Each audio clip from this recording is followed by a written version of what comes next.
Mňa vždy zaujímalo, ako vyzerajú autori tých škaredých komentárov, takže 99% času si ten profil otvorím. A nikdy v histórii komentárov sa mi nestalo, že by som si po zjadnutí profilu povedala, že tá žena je nádherná, je inšpiratívna, mala by som si od nej brať príklad.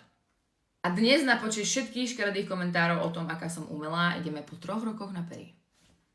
Ja som nikdy netajila, či som zdala niečo urobiť alebo nie, ale aj napriek tomu sa nájdú ľudia, ktorí tvrdia, že klamem. Lebo podľa nich som sa zmenila. Človek počas rokov schudne, priberie, zostarne a oni sa stále čudujú, že sa človek zmení. Ja výplň v tvári okrem vymodelovanej brady nemám. Teraz som prišla do Medirect na jemnú výplň pier a na botox do masseteru. Masseter sa pichá vtedy, keď máš veľmi výrazné žuvacie svaly. Ja som ich mala a chcela som ich zjemniť. Pred aplikáciou na konzultácii mi ešte odporúčili, aby som zdala pichnúť botox aj do brady. Za posledných pár mesiacov som bola u pani doktorky Chotárovej 2-krát na ošetrenie profilo. S výsledkami po profile som veľmi spokojná a teraz už len čakať, kým sa moje pery úplne zahoja.